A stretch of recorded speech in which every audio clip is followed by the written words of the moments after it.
Hello, and welcome back to the Mindful Academy. I am Jennifer Askey, your coach and host. And today I am continuing my series of fascinating conversations with academics, former academics, and para-academics who do things that support faculty in some way, shape, or form. And today I am so looking forward to a conversation with my friend and yoga teacher, Raquel Wright-Mair. It's Wright-Mair, right? I want to say Mayor, but it's Meyer. Mayor. It is Mayor. It is Mayor. Oh my Yeah. goodness. Okay, Wright-Mair. I should know this. I've only heard you say it 1,000 times.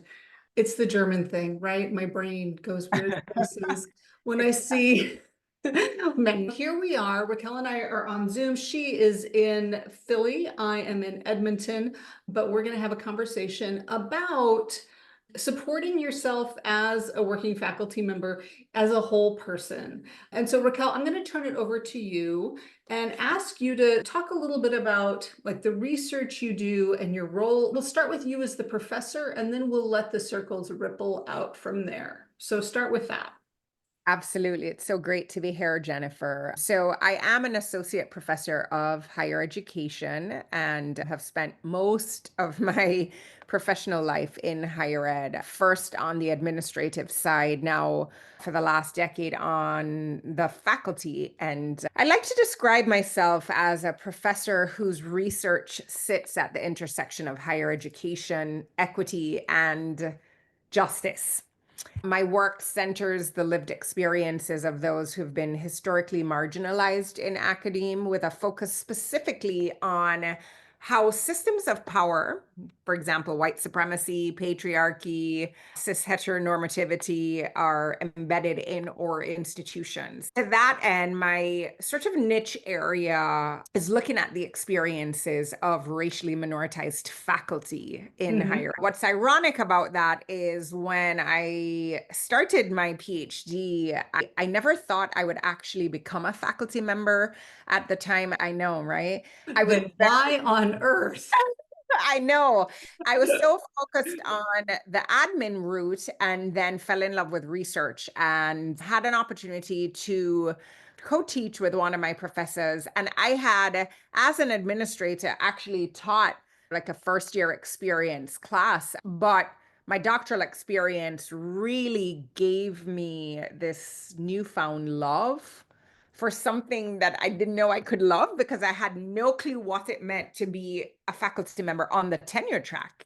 So that's how I got here. I think for me, my doctoral program was set up in a way that was really geared towards developing you as a faculty member, research experience, teaching experience. Yeah, I think there are probably more of them now than there were when I was in graduate school or when you were in graduate school. More grad programs that realize that a PhD might lead down multiple pathways, but two was just super traditional. You teach, you publish, you teach, you publish. Yeah. Service work on committees, and then you go back to teaching and publishing. And I will say I had amazing mentors. So when you asked that question about how did you end up here, I had amazing mentors, amazing faculty members who I think role modeled to me the possibilities. Saw a lot of myself in them and became very curious. So I would ask questions. Okay, what does it mean to be on the tenure track? What do you actually have to do?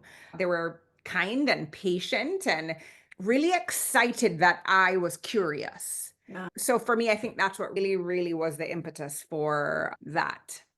And I didn't realize that you had been in administration before you got your PhD. What kind of administrative work did you do? It varied. I worked in multicultural services programs. I worked at one point in a career services office for a long time. And so very student affairs. At the time when I moved into my doctoral work, I was convinced that I wanted to be a vice president of student affairs. That was my younger trajectory. Yeah. That is what I was fixated on until I recognized that there were so many other possibilities and potential opportunities within higher education. That is so interesting. And one thing that it makes me think of is the fact that regardless of whether you're faculty or staff, the vast majority of people who work at a college or university get quite attached to or fall in love with the atmosphere of being on a campus. And so I can imagine that you deciding to get a PhD is, oh, okay, like I want to build a career here. What helps me do that? And before we hit record, I was telling you a little bit about some analysis work that I'm doing for a company where I get to look at engagement survey data and results. And one thing I see a lot, especially from university staff, is, gosh, I wish there was a way to advance my career here. And while that's a huge problem that you and I aren't going to tackle, I think what it speaks to is the fact that you and I both share this, gosh, universities can be such great places to work.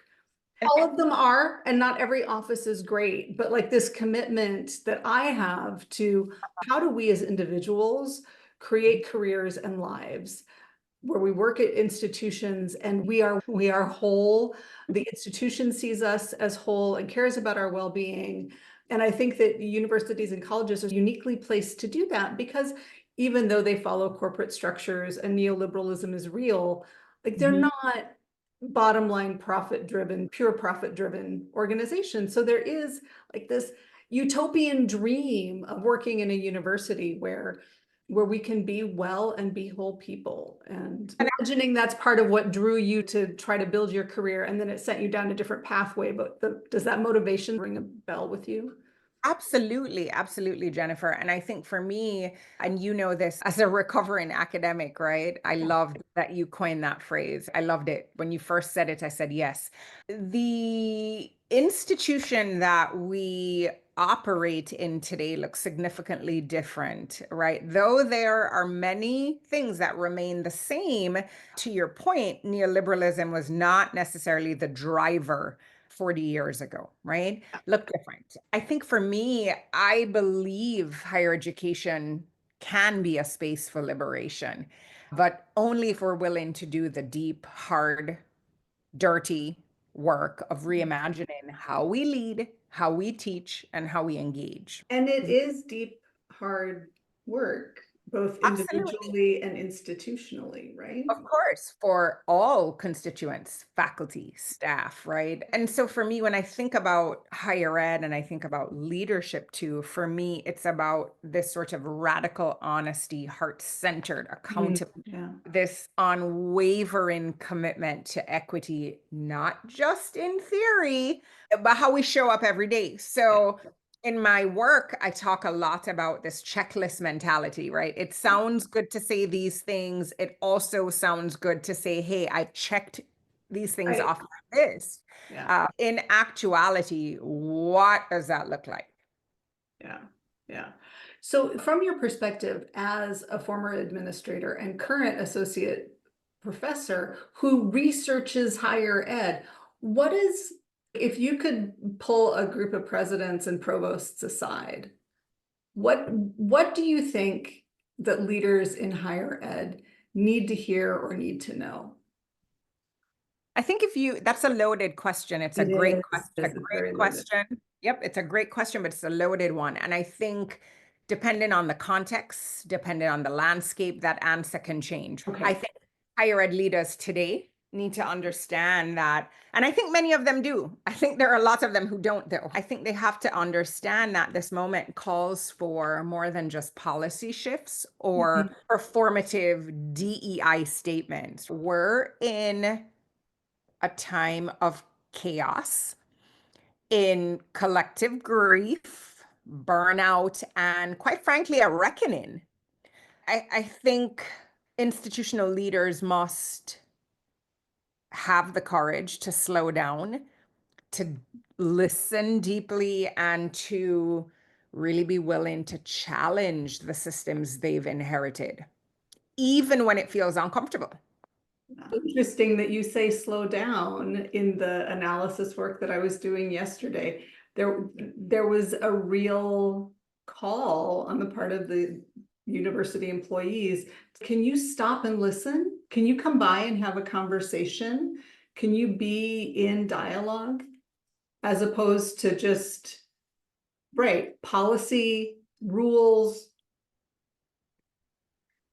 No, yeah, I'm looking here for a book that I'll have to send you that one of my professors sent me. You might have heard of it. It's called The Slow Professor. Yes. Yeah. Actually by a Canadian author. Yes. I will send that to you. But I'll put it. absolutely, right? I think that there has to be a commitment as well to create cultures that center well-being and collective care. So that's the other thing. And I'm really intentional here with you using words such as checklist, trendy. I know some of these words like well-being, wellness have become very trendy, right? Yep. I'm not talking about the trendy version of these words. I'm talking about deep commitment to institutionalizing these practices. In my opinion, I believe that without those, we're just replicating harm in new packaging. From where I stand, leadership is not just strategic, it's somatic, it's emotional, it's spiritual. And I think the kind of embodied leadership is what is most needed at higher ed institutions right now. And it's really interesting that many of us don't take this seriously. We see it as frou-frou and something that we do in addition to occupying these professions within academe. I find that fascinating. So the slow professor, and it is interesting. Some of my episodes do wind up with bibliographies attached, and this is looking like it's going to be one because, Of so course, Raquel, you've mentioned the slow professor, and then you said universities as places of caring. And that reminds me of our colleague, Kevin McClure, who was just promoted to full professor at UNC. Oh, it's either Greensboro or Wilmington. Sorry, Kevin, I'll make sure to link it properly. I think it's momentum, but I did see that pop up on my LinkedIn, and congrats, Kevin. We're all Yeah, so proud his of book, The Caring University, is, I believe, out for us. pre-order. And he did a ton of the early stages of research on that on LinkedIn by reaching out to faculty and staff across North America saying, tell me what's going on at your university that works or that is broken. And I'm really excited to read that. I have pre-ordered it. And one more smaller bibliographic item. Let's see here. He is leaving the University of Alberta to go to Simon Fraser University as, I believe, oh Lord, provost, vice president of something. I'm not quite sure what his new role is. His name is Marvin Washington. And he has an article that I really like that he co-wrote on spiritual intelligence and leadership, right? We know like IQ and then EQ is emotional intelligence. What is spiritual intelligence? So this notion of the fact that leadership isn't just actions, it is Mhm. embodiment, it is who you are, it is how you show up. And if it all happens in your head and on a pad of paper, you're missing out on a bunch of dimensions of your leadership and a bunch of the impact you're having because you're not tapping into that. You're not tapping into how our bodies mirror neurons respond to one another. You're not tapping into your embodied presence. There are all of these things that you miss out on if leadership is just a head and paper game and not a whole body game. Interesting that you should bring up spirituality. About an hour ago, I received an email from a wonderful student about to graduate from the master's program. From the first day I met this student 2 years ago, I had her on my recruit list for doctoral programs. And anyway, she would always say, no, Dr. Wright-Mair, I can't do a doctorate. I'm like, where have I seen this before? All right, I'm going to give her some time to realize and process. So she sent me an email about an hour ago, and I want to just read to you the last two sentences that for me of this email really just affirmed to me that I am where I need to be and I am showing up as a whole person, and probably without even being conscious of it fully. My students are also Oh, benefiting from that. excellent. Let's hear it. And so she says, I appreciate all you've done to help me grow and learn. It was in your class by far that I grew the most personally, intellectually, and spiritually. You somehow managed to make it all click for me. Let me tell you, if I never hear anything again in my life, and I get these emails very regularly from students, especially at Mhm. the end of a program or end of a semester, Yeah. that communicates to me Jennifer, that I am doing exactly something right. Yeah. And I've been starting to push a lot of things out on Instagram about that integration of both academe and yoga, right? I Which don't, is exactly where we're headed, right? Because yeah, I was thinking about embodied leadership yes, and being that whole person. Like I know that for you, yes. and maybe to a slightly lesser extent for me, but it's certainly part of my life and practice as well. Like what brought you from I'm researching the experiences and opportunities of racialized and marginalized folks in higher education to I'm going to be a yoga teacher while I also get tenure and publish And do all of all that. these So other things. yes, and are Yeah. married and have two kids and right and live in an Yeah. urban center where you're driving all the time. What pulled you in that direction? How did that all happen? So, great question. For a long time, I saw working out, my yoga practice, anything that was external to academia, I saw that as a hobby. I filed it to the corner. It was something I did separate and apart of academia. Absolutely. Yoga became a lifeline for me during one of the most challenging periods of my life, both personally and professionally. I was holding on to so much in my body, grief, stress, imposter syndrome, and the emotional weight of doing justice centered work in academia. You take all those things out and you just put the tenure track, and that's enough, right? Absolutely. Then you add all those other things. What I find really fascinating about my journey, Jennifer, is I started to recognize through the studies that I would conduct nationally with faculty members that there was a collective cry at the end of every manuscript that I've ever published for an ethic of care, for love, for community, for rest. And it took me a while, but I think I started to very slowly put those pieces together. What if I did this? What if I combined these two? What if I shared some of my experiences and how yoga helped me get through some of the toughest moments of my life, how it continues to be an anchor in my life, and how it is in many ways the foundation from which I am actually able to be an amazing academic, right? What if I started to write about and research those things? I think for me, over time, I realized that yoga in particular, because I see yoga very differently than I do working out. It's different than going to the gym and lifting Exactly. weights. Exactly. And so for me, I realized that yoga wasn't just about movement, it was about coming back home to myself. And becoming a yoga teacher wasn't part of this long calculated master plan that I had. And as an academic, you can appreciate that every single detail of our life is carefully curated. So like I figured there was a master plan, but no master plan. No, this was the plot twist. This was the plot twist. But all jokes aside, I think it was a natural extension of my healing. I found this deep desire to share this with others, especially those who rarely see themselves reflected in wellness spaces. And so here I am occupying my faculty role, interviewing racially minoritized faculty on their experiences across higher education, but specifically in these predominantly white spaces. And I'm hearing things that ring true to my own experiences.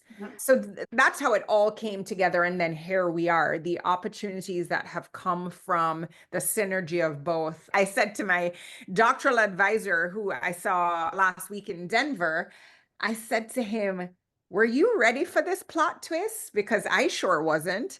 And his response to me was, I'm so proud of you. And I'm so proud of how you've brought this together because all of us need this. We are all burnt out, suffering, and none of us know or feel like we can take care of ourselves I in feel like we can. I think the notion of not just permission, you have permission to take care of yourself, but the reordering and reprioritization of taking Yes. care of yourself. Because if we had $1 for every time somebody said, put your oxygen mask on first, we'd be rich. But what the heck does that mean? What What does does that it mean? mean? Put And your oxygen mask on first.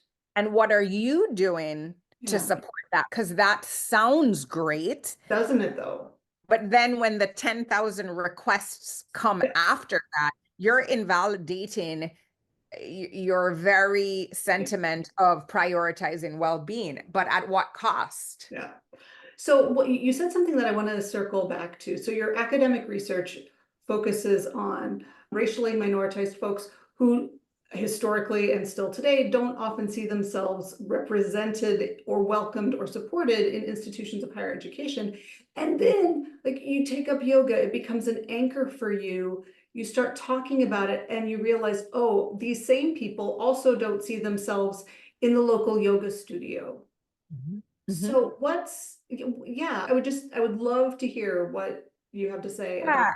And that I overlap. So again, in that coming together, those were the things that stood out to me that, wait, there's a commonality here. Okay.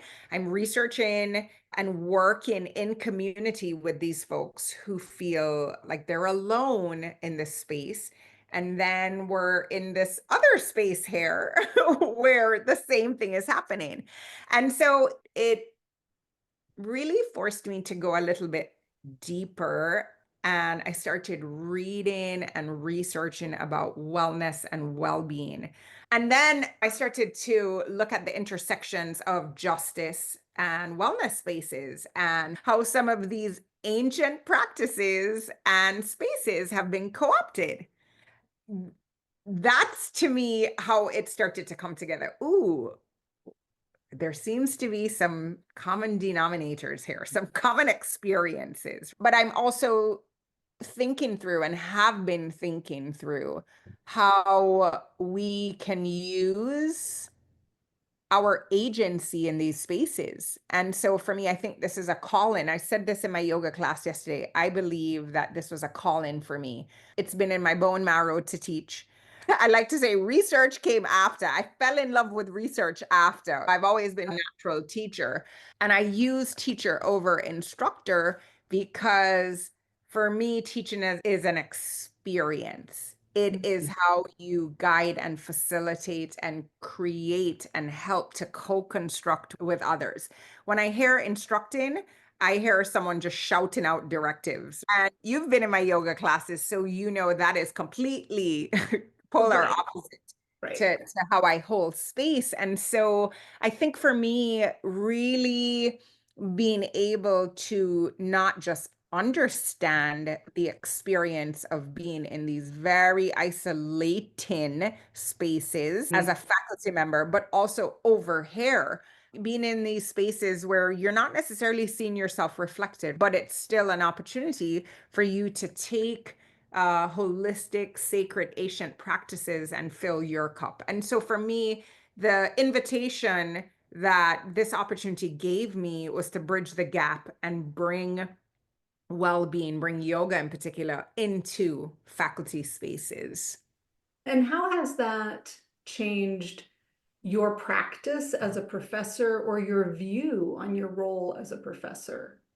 Oh, that I love that question. I'll start by saying, Jennifer, yoga has softened me and simultaneously strengthened me. It's taught me to pause, to notice where I'm holding tension, to be present with discomfort rather than rush to fix it. Mhm. It's very much my personality. All right, I got to fix it right now. Right now, yesterday. Urgency. Yoga has transformed how I show up in meetings, in classrooms, in my writing, when I'm researching. I'm no longer driven by urgency culture just for the sake of Mhm. productivity. Instead, I find myself asking what's aligned, what's sustainable, what honors both the work and my body. I'd also add that yoga has made me a more grounded, compassionate scholar and ultimately a better leader. I think that's how I'm wired anyway. Care I Right. love deeply. I'm interested in the human first before anything else. The accolades, anything else comes after for me. And I think that yoga has gifted me this incredible opportunity to be present and hold space for others Yeah. and remind them that we occupy this space, but we are not this space.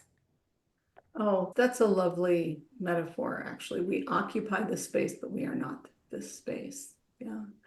And I think that, okay, so to fill in people who are listening, Raquel and I met through a super interesting kismet situation where both of us have done work for the Denver-based organization Academic Impressions that offers professional development training and coaching for university faculty, staff, and administrators. And as luck would have it, we had the same handler, I'll call her. Jenna worked at Academic Impressions, and she was the contact person for both of us. So last fall, when Raquel decided that she was going to host her very first in-person yoga retreat in a fabulous locale, Jenna encouraged her to put it out there on LinkedIn and advertise it. And Raquel, you can talk to me about how you felt about that. But Jenna shared a link to your yoga retreat. Now we're going to talk a little bit about self-care and my own gremlins around that. I care a lot about my physical well-being. I care a lot about my mindfulness practice. Right? And I had wanted to do something like this, a yoga retreat in a warm place. Keep in mind, I live in Edmonton, right? I live in Canada. I'd wanted to go someplace warm and do yoga on the beach for a very long time. And I had given myself 40,000 reasons why it was impossible. Mhm. And then somebody I knew and trusted said, I know an academic who is also a yoga teacher who's going to be doing this thing in Costa Rica and you should go. And I was like, okay, so the universe has told me this is what I'm going to do now. I barely looked at the dates. I put them in my calendar. I paid some money and I was just going. That was the deal. And so Raquel was this yoga teacher. And I will say that I've done yoga on and off, more on than off, for almost 25 years. I started it when I was pregnant with my first child. And I remember coming home from my first yoga class ever. And my husband asked me, how is that? I was like, dude, this house could burn down around my ears and I would not care. Like I had just found like this very calm inner peace for a hot second, right? And it was gone the next day because I live in the real world. But I also know, having taken yoga from dozens of teachers, that not every yoga class is an invitation to come home to yourself. Not every yoga class is an invitation to say, hey, if it hurts, back off. Stop where it feels steady. See what you need to let go of in order to hold on. Not every class is an invitation to work on the inner and outer you aligning. If for anybody who is aware of yoga as an eight-limbed practice, I talk about mindfulness and meditation. That's one of those eight limbs. And so yoga as like the physical manifestation or the physical practice that helps us do all of these other things that are supposed to help one live well and live an aligned and right life. So I'm curious for you, like what did you just have amazing teachers that invited that for you, or did it just click? Because you've been an athlete for a long time, you were a swimmer. So did it I, just click in your body in a way? Like yeah, what was that? I think it just clicked in my body. I think because my innate gift from the universe is to teach. I think everything, passions, credentials, somatic practice, grief, healing, all came together to make me the yoga teacher I am today. What you experienced isn't something unique. Almost everybody who comes into my yoga classes says the same thing. Wow, Raquel, I've never quite experienced yoga Yeah. in a way. And I think it's because of that, not just the passion, but there is this very embodied presence, this spiritual connection, aligning, as you said, that comes together when I teach, that allows me to hold space in a very unique way for others. I've been broken. I could see others who are broken. And even if I don't know what your grief looks like, Yeah. I feel it deep in my body, and I can hold space and remind you that it is okay. You don't have to be perfect. You don't have to heal in the way that society says this is what healing looks like. I've also, again, and this is why I don't see my work as an academic as separate from being a yoga teacher. The fact that I love to read and research then sent me on a whole nother spiral.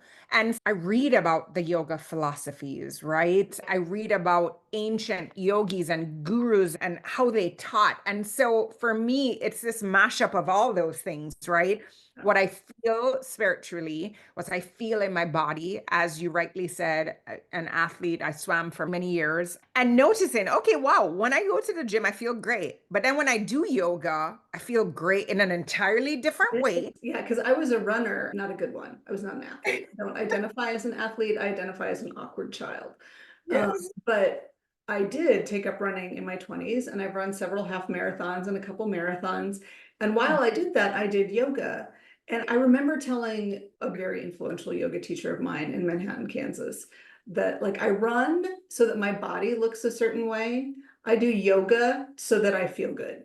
And I love that analogy. And I actually just said something very similar in one of my classes this week. And I said the asana, right? The pose, the movement, the asana is one piece of yoga, right? There's so many other components, and the physical body is not the be all and end all. And that's a whole nother podcast about Right, co-option. right. But me in my 20s, let me tell you, I was running because the physical body was going to be all that. But I knew that being on the mat was like it was honoring my body. And Exactly. And there's been an uptick in fitness yoga. And okay, I enjoy a power class, but then call it fitness yoga, yeah, right?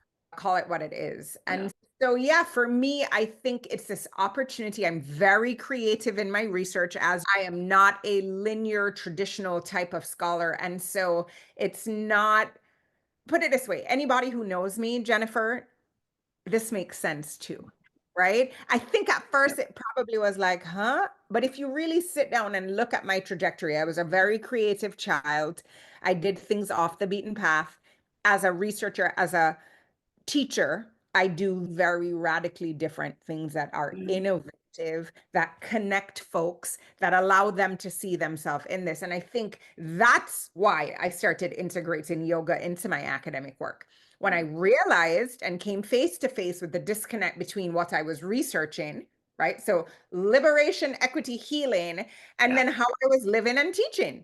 Because the university is not set up for liberation, equity, and healing. It is set up to be a productivity machine that would gladly grind you to a little tiny nubbin. Correct. And to me, it felt disingenuous to advocate for radical change in higher ed while neglecting my own well-being or reinforcing this grind culture. So little by little, I started to weave yoga and somatic practices into my teaching, into Mhm. my service, Yeah. and ultimately into my scholarship, not just as tools for stress relief or Right, which makes it transactional and not exactly. transformational. Exactly. And nervous system regulation, but as methods of inquiry, resistance, and reconnection. Yeah. And that for me, I have been astonished at the feedback I've received.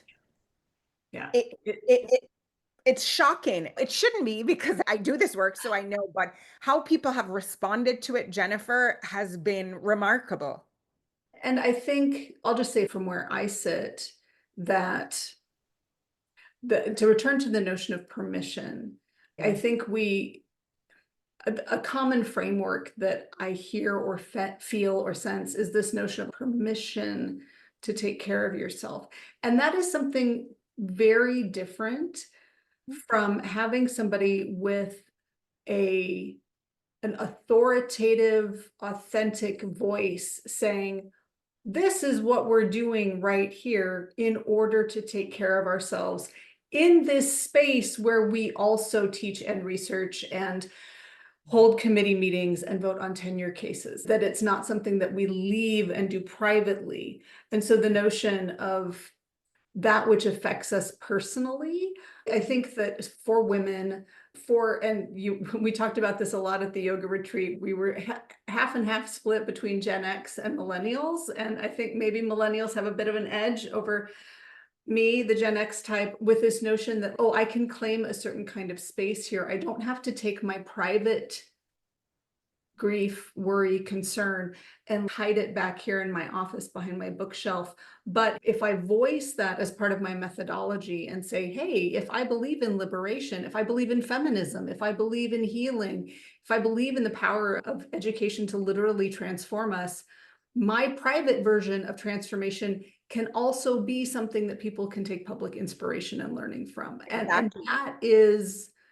that's maybe the permission slip that I need more of, that it's not just my own private transformation, but that my private transformation can be part of a larger constellation of people who want to be gainfully employed, do research, build careers in institutions, and also heal and honor themselves and not contribute more harm that systems can perpetuate if we aren't attentive.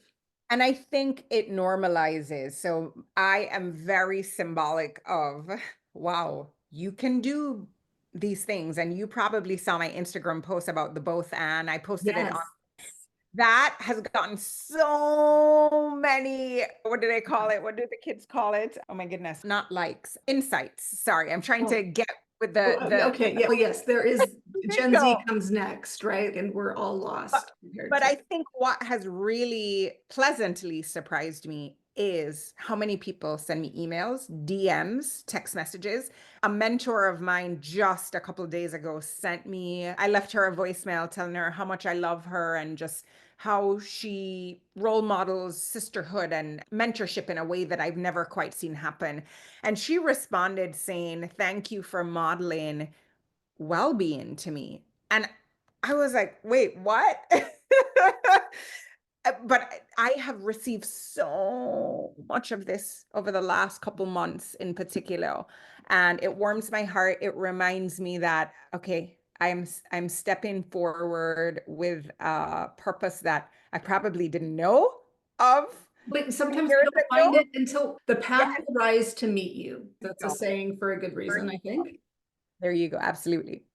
So the last thing that I want to draw our attention to in this conversation is both the reality of and the notion of retreat. Hmm.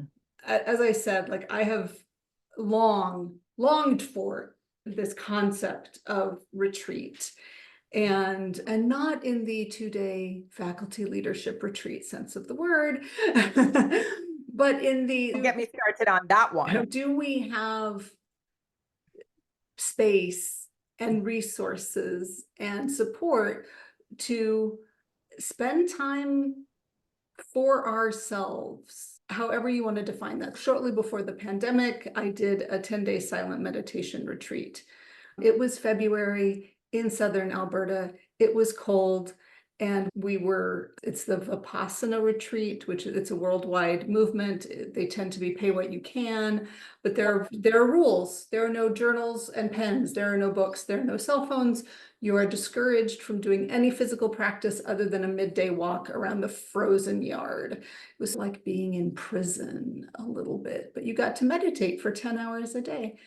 So it got me retreat from the world, but it didn't give me much in the way of care because it was a Mhm. rugged rustic setup.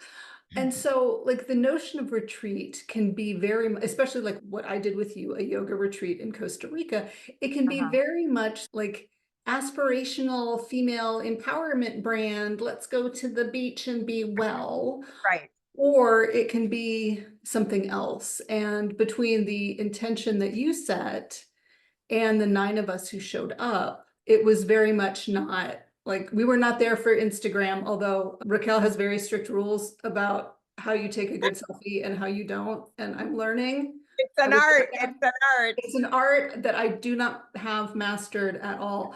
But so what prompted you to do retreat? What does it mean to you? And where are you going next? Ooh, all right. It's funny. In one of my classes a couple of years ago, someone came out the class and she said, "Oh, your classes are just so amazing. Have you thought about hosting yoga retreats?" I looked at her, I was like, girl, bye. No, I I can't already have a job, thank have you. a full-time gig. And this is my side hustle that I love and adore, but no. Yeah, But I say that now and I laugh because that lived with me. And it was this nagging knock that would surface from time to time. I never repeated that to anybody. right. Found myself as the weeks and months and years went by. Should I do this? What else can I do? People always ask me, are you going to open your own studio? You're meant to do this. Have you thought about this? And now I've never thought of, and you and I have talked about this. I Yeah, never thought of myself as an entrepreneur, any sort of business person. No, right, right. not me. But this one comment at the end of my class haunted me. And every good story there starts my yoga business in a satya. And the idea to answer your question about retreat, the idea of retreat for me is not about escape. It's about an intentional return, return into self, Yeah, to coming purpose. back home. Yep, coming back home to purpose, to clarity. I recognize that yoga for me provided that vehicle. So in my retreats, we create space to slow down. If you've ever taken a yoga class with me, my favorite thing to say is come back to your breath. We reconnect with parts of ourselves that get lost in the noise of achievement, responsibility, expectations. And I wanted to create an experience that would be wholesome. Based on all the folks who showed up in Costa Rica, I was able to successfully create that. I think everyone felt as if they had experienced themselves in a very unique way. Within 72 hours of posting my upcoming retreat, which I'll talk about, Belize, we are almost sold out. We have 3 rooms left. And I keep saying we, but me. It's you, it's It's you. Well, me. it's you, and I imagine that some of the people who've already booked are people who Yes. I met in Costa Rica. And Costa I will Rica. say, Yes. like There are new. nine perfect strangers and the container that we created together and that Raquel really set the mood and intention for, it was lovely. It was super connected and also solo. And actually had a conversation with one of the attendees yesterday. And yeah, so this, it was a really good container to both work a little bit on your body, think a little bit about moving in different ways, and then like hammock and beach. And a few of us tried surfing. Spoiler, do not take up surfing in your 50s, but if you're a yoga teacher, go for it because you'll probably be good at it. And you'll fall in love Jealous. with it. I Like, know. Oh gosh, you guys, it was the no, worst. Here I am dragging myself up off the stop. floor of the Pacific, and Raquel's, oh my gosh, that was so much fun. I know. Now I'm obsessed with surfing. Like I need another water sport or another anything to add to my plate. But or yeah, so the upcoming retreat in Belize in May 2026 is a continuation of that vision that I had. It's designed for folks who are ready to recalibrate from the inside out, nestled in luxury jungle nature of Belize. Monkeys. Have you seen those pictures? They hurt to look at. They are I so gorgeous. I cannot wait. And we'll be there with nature, movement, mindfulness, lots of yoga, and I would say most importantly, community at the core. Retreat for me is an invitation to not just rest, but to rise differently. Yeah. I will say, so as I mentioned earlier, I hit the button on Costa Rica because I decided it was time to stop giving myself excuses to not just take care of myself, but treat myself. This notion of deserving a treat. Again, like I think there's some weird female acculturation, Gen X issues around like worthiness and what do I have to do to deserve a treat? Like I should probably take that. Socialization. It's how we've all been Right. socialized. So I should probably take that to the therapist. But I will say that like the difference between being at the meditation retreat, which is it's replicating a monastery, right? It really is about austerity and asceticism.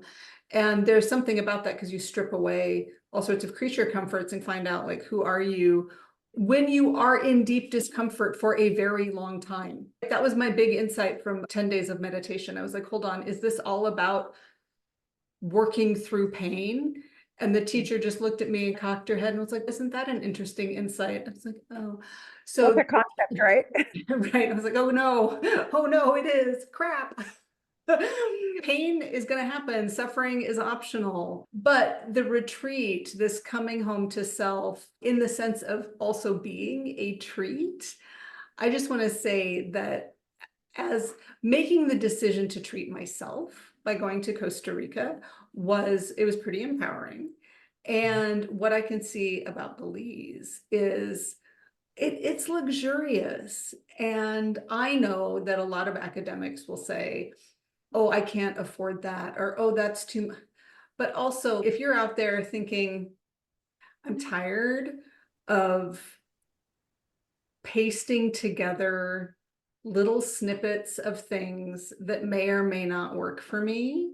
I'm tired of taking care of my parents and my partner and my kids and my pets and my students and my colleagues, and nobody saying, hey, why don't you just like go to the beach for a weekend? If you're tired of that, man, I have to say, treating myself was a bit of a transformational decision. Oh, I can do this. And I will say that nobody had told me I couldn't. It was all inside my head. All inside. My partner was like, finally, geez. Yeah.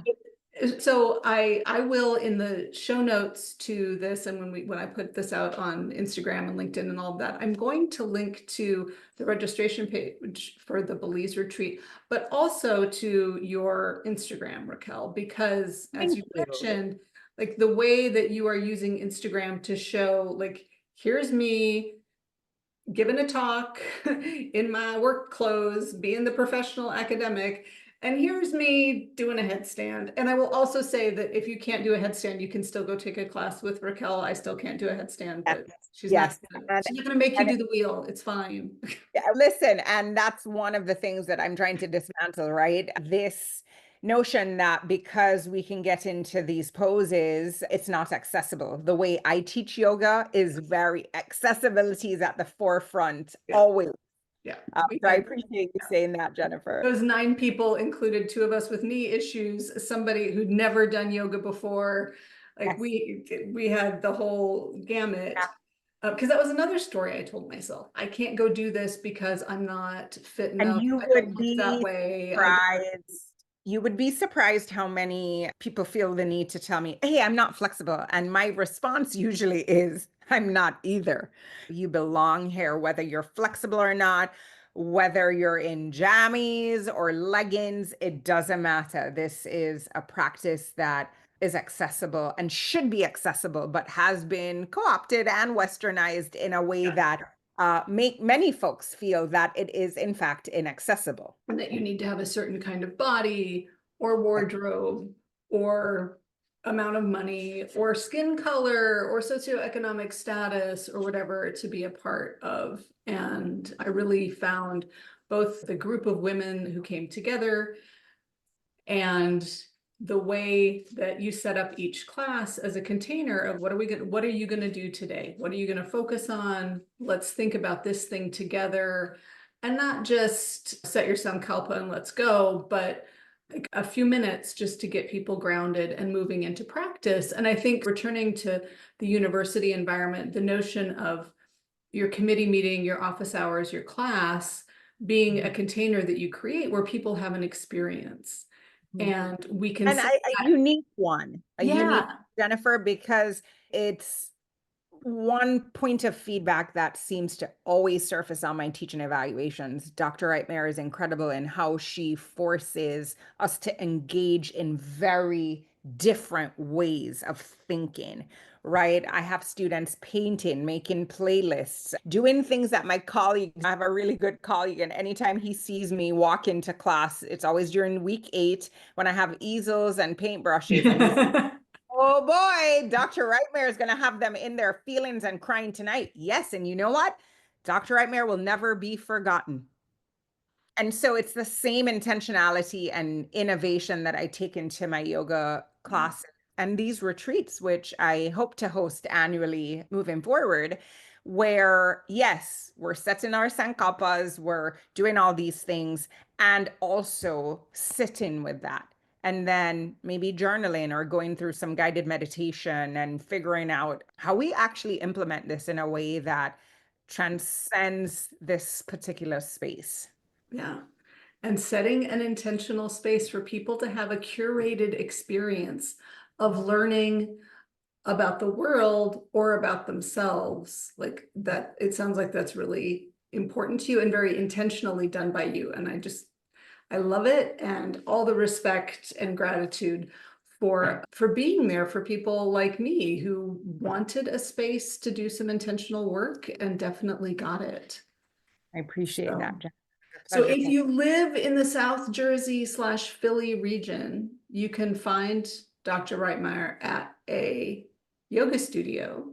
But I believe if you follow her on Instagram, you might also be able to find a yoga class online now and again, a couple times a Yes, month yes, at least, yes, right? yes. Every Monday and Wednesday online, we Okay. have, I keep saying we, Jennifer. I know the royal we, yeah. Is this You're manifesting manifestation at its finest? your minions. Yeah. Yeah, I love the manifesting your team, your minions. And I did just get your newsletter today and I looked at it earlier. So I'll link some of that information too, because one of the nice things about our post-COVID world is that if you don't have what you need where you live, you can get it online sometimes. Online, yes. And I also, a lot of people ask, are your classes as good online as they are in the studio? And my response is, as long as I'm teaching yoga, it's going to be a great class. The modality looks different, of course. Right. The experience will be different, but it will still be a great class. So I appreciate all your support, Jennifer. My And absolute pleasure. And I really appreciate you having a conversation with me about at least one way it can look for a professor to not take their desire to be a whole human being focused on healing and justice and leaving the world a better place and separate those things from their research and teaching, to integrate those things and see, wow, there's resonance with this and people respond to this. So in the show notes, you will find all of the ways to follow Raquel on Instagram and get on her mailing list and join her in Belize with the monkeys in the jungle and the trees and the food and the afternoon restful yin yoga nidra naps, man, the absolute best. those are the best. And we will. Something I'm looking forward to in Belize is going through the Mayan ruins. As a little girl growing up in Jamaica, we learned about the Mayans, and that for me is just so profoundly impactful and powerful. And I'm really looking forward to experiencing this wonderful country and everything. I've heard amazing things about Belize, and I can't wait. That sounds super, super exciting. So for everybody listening, thank you for giving us your ears for an hour. And I will be back in a couple weeks, I think perhaps with a solo episode, but more of my interviews with academics doing incredibly cool shit are coming up, including talking to Echo Rivera about how to create PowerPoints that don't suck, which I think is probably a superpower we all wish we had. So again, thank you so much, Raquel, and thank you Sure. to everybody tuning in.